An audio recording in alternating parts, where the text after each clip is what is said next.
جب شیر خان نے اسے چھت پر اترتے دیکھ لیا تو وہ دیوار کے ساتھ کھسکتا خاردار تاروں والی دیوار کے پاس آ گیا۔ اس نے جیب سے چھوٹا سا پلاس نکالا اور خاردار تاروں کو بڑی احتیاط کے ساتھ دونوں ہاتھوں میں دبا کر تاکہ آواز پیدا نہ ہو ایک جگہ سے کاٹ کر اتنی جگہ بنا لی کہ وہ اندر جا سکتا تھا۔ تاروں کے شگاف میں سے اس نے دوسری جانب دیکھا۔ اس کے سامنے بہت دھندلی چاندنی میں دو سپاہی کسی سٹول قسم کی چیز پر بیٹھے تھے۔ دو آپس میں کسی وقت کوئی بات بھی کر لیتے جو فاصلہ ہونے کی وجہ سے شیر خان کی سمجھ میں نہیں آ رہی تھی۔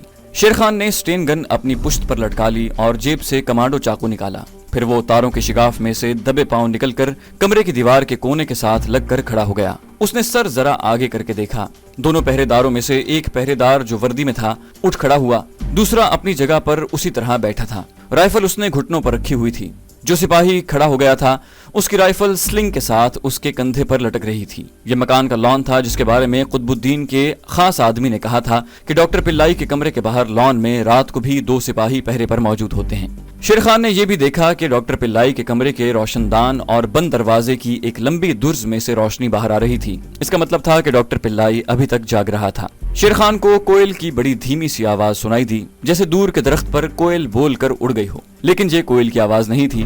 یہ اس کے ساتھی کمانڈو مجاہد شاہد علی کا سگنل تھا کہ میں تمہیں حفاظتی کور دینے کی پوزیشن میں ہوں، تم اپنا کام شروع کرو۔ شیر خان نے ایک بار پھر دیوار کے کونے سے سر ذرا آگے کر کے دیکھا۔ جو سپاہی سٹول پر بیٹھا تھا اس کا سر جھکا ہوا تھا، شاید وہ اونگھنے لگا تھا۔ دوسرا پہرے دار سنتری ابھی تک لان میں آہستہ آہستہ ٹہل رہا تھا۔ اب اس نے سگریٹ سلگا لیا تھا اور ٹہلتے ہوئے سگریٹ پی رہا تھا۔ کمانڈو ایکشن کے لیے فضا بڑی ہموار ہو گئی تھی۔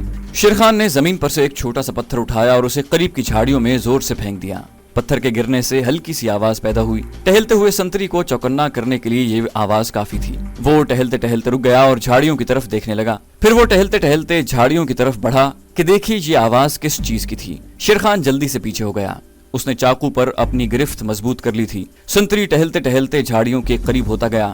جھاڑیوں کے پاس پہنچنے کے لیے اس دیوار کے کونے کے قریب سے گزرنا تھا۔ جیسے ہی وہ دیوار کے کونے کے قریب سے گزرا، شیر خان نے چیتے کی طرح اچھل کر سب سے پہلے اپنے بائیں بازو کے شکنجے میں سنتری کی گردن اس طرح دبوچ لی کہ وہ کوئی آواز نہ نکال سکے۔ اس کے ساتھ ہی اس کے سیدھے ہاتھ میں پکڑے ہوئے تیز دھار اور دندانے دار چاقو کا پھل سنتری کے حلق کے نیچے ایک جھٹکے سے اس طرح پھر گیا کہ اس کی شہرک کٹ گئی۔ شیر خان نے سنتری کے کانپتے اور ٹھنڈے ہوتے جسم کو آہستہ سے زمین کے ساتھ لگا کر لاش کو پیچھے کھینچ لیا۔ اب اسے دوسرے سنتری کو ٹھکانے لگانا تھا، کیونکہ اس کی موجودگی میں شیر خان کچھ نہیں کر سکتا تھا۔ اس نے دیوار کی اوٹ میں سے جھانک کر دیکھا۔ دوسرا سنتری سٹول پر سر کو جھکائے سو گیا تھا۔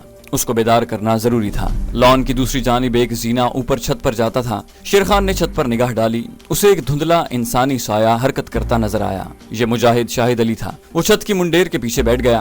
شیر خان کو اس کا سر نظر آ رہا تھا۔ دوسرا سنتری ابھی تک سو رہا تھا۔ وقت گزرتا جا رہا تھا، کسی بھی وقت کچھ بھی ہو سکتا تھا۔ شیر خان نے پہلے سنتری والی ترکیب پر عمل کرنے کا خیال سے زمین پر سے ایک روڑا اٹھایا۔ وہ اسے جھاڑیوں میں پھینکنے ہی والا تھا کہ سنتری نے ایک دم سے سر اٹھا کر دائیں بائیں دیکھا۔ جب اسے اپنا ساتھی نظر نہ آیا تو اس نے اس کا نام لے کر آواز دی۔ جس نے جواب دینا تھا اس کی لاش شیر خان کے قریب جھاڑیوں میں پڑی ہوئی تھی۔ سنتری سامنے والے زینے کی طرف گیا، ادھر ادھر دیکھا، پھر اس دیوار کی طرف آیا جس کی اوٹ میں شیر خان گھات لگائے کھڑا تھا۔ سنتری نے ایک بار اپنے ساتھی کو آواز دی۔ کوئی جواب نہ ملنے پر وہ دیوار کے قریب آ گیا۔ کمانڈو شیر خان کے جسم کے پٹھے تن گئے۔ اس فوجی کو ہلاک کرنا ضروری تھا جو صرف ایک کمانڈو کر سکتا تھا۔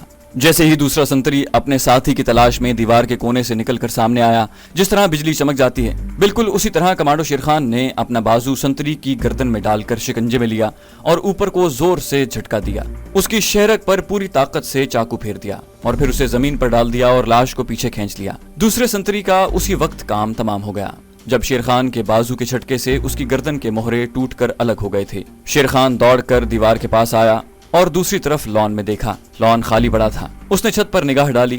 اسے اپنے ساتھی شاہد علی کا سر منڈیر سے ذرا اوپر اٹھا ہوا نظر آیا۔ یہ تصدیق کرنے کے لیے کہ یہ اس کا اپنا ساتھی ہے، شیر خان نے بڑی دھیمی آواز میں کوئل کی آواز نکالی۔ اس کے جواب میں چھت کے اوپر سے بھی کوئل کی مدھم آواز میں مجاہد شاہد علی نے جواب دیا۔ شیر خان دیوار سے ہٹ کر لان میں پودوں کے پیچھے جھک کر چلتا کمرے کے بند دروازے کے پاس آ گیا۔ دروازے کی درز میں سے ہلکی ہلکی روشنی باہر آ رہی تھی۔ اس نے درز کے ساتھ آنکھ لگا کر دیکھا۔ کمرے میں ڈاکٹر پلائی پلنگ پر ایک عورت کے ساتھ تھا۔ کمرے میں بلب جل رہا تھا۔ اس کی روشنی میں شیر خان ڈاکٹر پلائی کو پہچاننے کی کوشش کرنے لگا۔ عورت کو اس نے پہچان لیا تھا۔ وہ ناگداسی ارملا تھی۔ شیر خان یقین کرنا چاہتا تھا کہ یہ آدمی ڈاکٹر پلائی ہی ہے۔ فوراً اس کے ذہن میں ایک ترکیب آ گئی۔ اس کے پاس اپنی ترکیب پر مزید سوچ بچار کرنے کے لیے وقت نہیں تھا۔ اسے جو کچھ کرنا تھا بس اسی لمحے کرنا تھا۔ اس نے دروازے پر آہستہ سے دستک دی۔ ڈاکٹر پلائی نے دروازے کی طرف دیکھ کر پوچھا، کون ہے؟ شیر خان نے بولنے کی بجائے پھر سے دستک دی۔ ڈاکٹر پلائی اٹھ کر منہ ہی منہ میں بڑبڑاتا دروازے کی طرف بڑھا۔ اس کے قدم صحیح نہیں پڑ رہے تھے۔ صاف لگ رہا تھا کہ وہ نشے میں ہے۔ شیر خان دروازے کے باہر ایک قدم پیچھے ہٹ کر کھڑا ہو گیا۔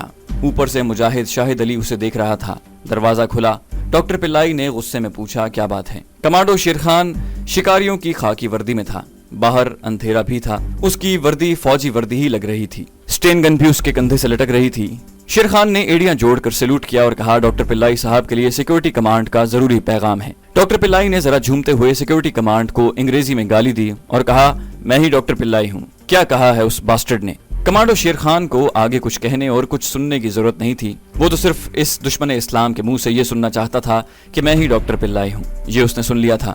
جیسے ہی ڈاکٹر پلائی نے اپنا فکرہ پورا کیا، شیر خان نے گن سیدھی کی اور ٹریگر دبا دیا۔ گن کی نالی پر سائلنسر چڑھا ہوا تھا۔ سٹین گن کے برسٹ کے دھماکوں کی آواز تو آنی نہیں تھی۔ ٹھک ٹھک کی مسلسل آواز کے ساتھ شیر خان نے 2 برسٹ فائر کر کے ڈاکٹر پلائی کا سینہ اور پیٹ چھلنی کر دیا۔ وہ گرا تو شیر خان نے تیسرا برسٹ بھی اس کے سینے اور کھوپڑی پر فائر کر دیا تاکہ اس کے زندہ بچنے کی کوئی امید باقی نہ رہے۔ مصیبت یہ ہوئی کہ کمرے میں ناگداسی موجود تھی۔ اس نے یہ خونی منظر دیکھا تو اس کی چیخیں نکل گئیں۔ شیر خان کو اس کی ضرورت نہیں تھی کہ وہ ناگداسی کو بھی ہلاک کرے۔ جس کو اس نے ہلاک کرنا تھا اسے ہلاک کر دیا تھا۔ وہ لان میں پیچھے کی جانب دوڑا۔ اس کے ساتھ ہی ناگداسی چیختی چلاتی دروازے پر آ گئی۔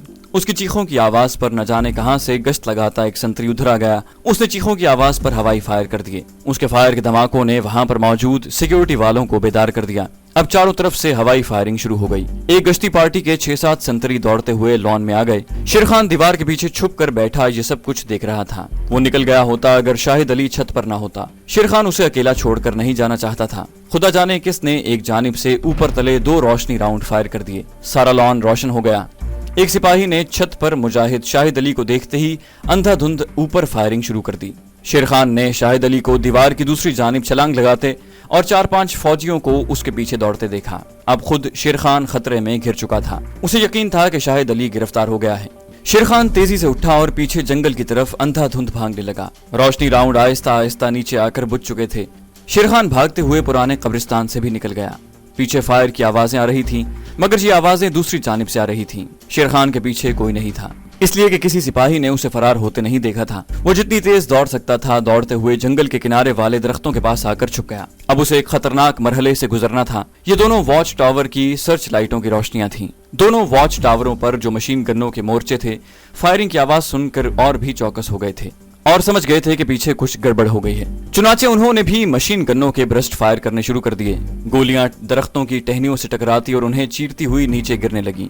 شیر خان سمجھ گیا کہ مشین گن پوسٹوں سے نیچے فائر آ رہا ہے۔ سرچ لائٹ کی روشنیوں کے دائرے بھی تیزی سے ادھر ادھر حرکت کرنے لگے تھے، لیکن کمانڈو شیر خان کو ہر حالت میں وہاں سے نکلنا تھا۔ وہ درختوں کی آڑ لیتا جنگل کے آخری کنارے پر اس جگہ آ گیا جہاں ایک چھوٹا سا ٹیلا تھا۔ روشنیوں کے دائرے جلدی جلدی ایک دوسرے کے آگے پیچھے سامنے سے گزر رہے تھے۔ اوپر سے فائرنگ بھی ہو رہی تھی۔ کمانڈو شیر خان اس صورتحال میں جتنا اندازہ لگا سکتا تھا اس نے اپنے ذہن میں اندازہ لگایا اور پیٹ کے بل رینگتا آگے بڑھا۔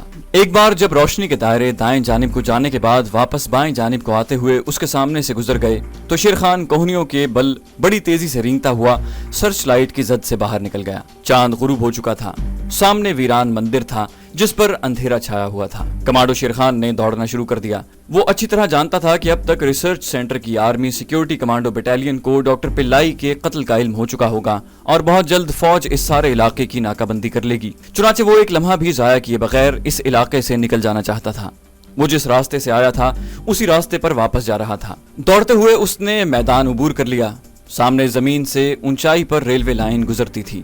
اسے اسی ریلوے لائن کے ساتھ ساتھ چل کر اپنے خفیہ ٹھکانے پر پہنچنا تھا۔ ریلوے لائن بھی رات کی تاریکی میں ڈوبی ہوئی تھی۔ جنگل کی طرف سے فائرنگ کی آوازیں اب بند ہو گئی تھیں۔ فوج کے کمانڈو دستے اور انٹیلیجنس والے شیر خان اور شاہد علی کی تلاش میں نکل آئے ہوں گے۔ وہ ریلوے لائن کے ساتھ کافی تیز رفتاری سے چلا جا رہا تھا۔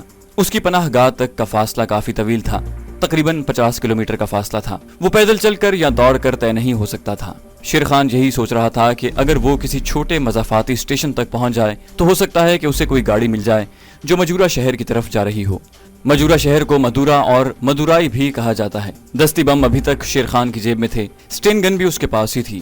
یہ اسلحہ اسے کسی بھی جگہ پولیس کے ہاتھوں پکڑوا سکتا تھا، چنانچہ اس سے وقتی طور پر نجات حاصل کرنی بہت ضروری تھی۔ ایک جگہ ریلوے لائن کے ساتھ سگنل کا کھمبا گیا، کھمبے پر سگنل کی سرخ بتی روشن تھی۔ وہاں ڈھلان پر ایک جگہ اینٹوں کا ڈھیر لگا ہوا تھا۔ شیر خان کو اسلحہ چھپانے کے لیے وہ موزوں جگہ لگی۔ اس نے جلدی جلدی اینٹوں کو ایک جگہ سے ہٹا کر اندر کافی جگہ بنا لی، پھر اس میں اپنی سٹین گن اور دستی بم اور فالتو میگزین چھپا کر اس پر اینٹیں اس طرح رکھ دیں کہ کسی کو شک نہیں پڑ سکتا تھا کہ اس کے اندر کوئی شے ہے۔ سگنل کے کھمبے کی نشانی جگہ تلاش کرنے کے لیے کافی تھی۔ اس نے یہی سوچا کہ بعد میں قطب الدین کے ساتھ یا کوئی آدمی لے کر وہاں سے اسلحہ نکال کر لے جائے گا۔ اس کے پاس صرف کمانڈو چاقو ہی رہ گیا تھا۔ چونکہ اس کی وردی شکاریوں والی تھی، اس لیے کسی کو اس کے چاقو پر اعتراض نہیں ہو سکتا تھا۔ ایک جگہ ریلوے پھاٹک آ گیا، وہاں سے ایک سڑک ریل کی پٹڑی سے اتر کر اس طرف جاتی تھی جس طرف شہر تھا۔ کمانڈو اس خیال سے ریلوے لائن سے اتر کر سڑک پر چل پڑا کہ شاید یہ سڑک آگے جا کر شہر کو جانے والی بڑی سڑک کے ساتھ مل جاتی ہو اور وہاں سے اسے شہر کو جاتا کوئی ٹرک وغیرہ مل جائے۔ رات کے اندھیرے میں ریلوے پھاٹک والی سڑک سنسان پڑی ہوئی تھی۔ کچھ دور تک کھیتوں اور درختوں کے ساتھ چلتے رہنے کے بعد اس سڑک نے شیر خان کو بڑی سڑک پر پہنچا دیا۔ شیر خان کو معلوم تھا کہ شہر کس سمت پر ہے۔ یہ بڑی سڑک اسی سمت کو جا رہی تھی اور اس پر بجلی کی بتیاں بھی فاصلے فاصلے پر روشن تھیں۔ وہ سڑک سے تھوڑا ہٹ کر شہر کی جانب پیدل ہی چلنے لگا۔ شہر کی طرف سے ایک دو ٹرک آ کر گزر گئے، پیچھے سے بھی ایک ٹرک آیا۔ شیر خان نے اسے ہاتھ دیا مگر وہ نہ رکا۔ پھر ایک پرائیویٹ گاڑی آئی اور وہ بھی اس کے اشارے پر نہ رکی اور آگے نکل گئی۔ کچھ دیر کے بعد پیچھے سے پھر کسی گاڑی کی روشنی دکھائی دی تو شیر خان نے ہاتھ کا اشارہ دیا۔ یہ ایک ٹرک تھا جس پر لکڑیوں کے شہتیر لدے ہوئے تھے۔ خدا جانے ڈرائیور کے ذہن میں کیا آیا کہ اس نے ٹرک آگے جا کر سڑک کے کنارے پر روک لیا۔ کمانڈو شیر خان دوڑ کر ٹرک کے پاس آیا۔ اس کا ڈرائیور نوجوان تمل تھا۔ اس نے تمل زبان میں ہی پوچھا، کہاں جانا ہے؟ شیر خان نے بھی تمل میں جواب دیا، مدورائے جانا ہے۔ ڈرائیور نے کہا بیٹھ جاؤ۔ شیر خان ڈرائیور کے ساتھ بیٹھ گیا۔ ٹرک چل پڑا۔ ڈرائیور نے پوچھا، اس وقت رات کو تم کہاں سے آ رہے ہو؟ شیر خان نے کہا، ایک شکار پارٹی کے ساتھ ہرن کے شکار کھیلنے جنگل میں گئے تھے، پارٹی سے بچھڑ کر جنگل میں بھٹک گیا۔ ٹرک پر بڑا بھاری بوجھ لدا ہوا تھا، اس کی رفتار ہلکی تھی۔ اس نے مدورائے شہر میں پہنچتے پہنچتے 2 گھنٹے لگا دیے۔ رات کا پچھلا پہر شروع ہو چکا تھا۔ شہر کی مارکیٹوں، شاپنگ سینٹر اور بلند عمارتوں پر نیون سائن کی روشنیاں جگمگا رہی تھیں، مگر سڑکیں تقریباً خالی پڑی ہوئی تھیں۔ کسی وقت کوئی گاڑی گزر جاتی تھی۔ ٹرک شہر میں داخل ہو چکا تھا۔ کمانڈو شیر خان ایک خاص جگہ پر اتر گیا۔ وہاں سے وہ پیدل ہی مدورائے کے مجاہدوں کے خفیہ ٹھکانے کی طرف چل پڑا۔ جس وقت وہ وہاں پہنچا، آسمان پر صبح کاذب کی نیلاہٹ جھلملانے لگی تھی۔ دکن کا ماسٹر سپائی رشید احمد اور مجورا کا ماسٹر سپائی مجاہد قطب الدین دونوں خفیہ ٹھکانے پر موجود تھے اور دونوں ہی چائے کی چینک اور پیالیاں سامنے رکھے جاگ رہے تھے۔ کمانڈو شیر خان کو اکیلا آتے دیکھ کر رشید احمد نے پہلا سوال ہی یہ کیا، کیا ہوا؟ کمانڈو شیر خان نے بیٹھتے ہوئے کہا، ڈاکٹر پلائی کا قصہ پاک کر دیا ہے۔ گن کے 2 برسٹ اس کے سینے اور پیٹ اور 1 برسٹ اس کی کھوپڑی سے پار کر دیا ہے۔ زندہ باد۔ قطب الدین اور رشید احمد نے بیک وقت کہا۔ لیکن شاہد علی کہاں ہے؟ قطب الدین نے پوچھا۔ کمانڈو شیر خان نے اسے ساری کہانی سنا دی اور کہا، میں نے اسے ڈاکٹر پلائی کے کمرے کی چھت سے دوسری طرف چھلانگ لگاتے دیکھا تھا۔ گارڈ کے سنتری فائرنگ کرتے اس کے پیچھے ضرور بھاگے تھے، لیکن مجھے یقین ہے کہ مجاہد شاہد علی فرار ہونے میں کامیاب ہو گیا ہوگا۔ وہ صبح تک یہاں پہنچ جائے گا۔ لیکن کمانڈو شیر خان کو معلوم نہیں تھا کہ مجاہد شاہد علی کے ساتھ کیا گزری تھی، وہ وہاں سے بچ کر نکلنے میں کامیاب ہوا یا نہیں۔ یہ واقعہ ہم آپ کو اگلی قسط میں سنائیں گے۔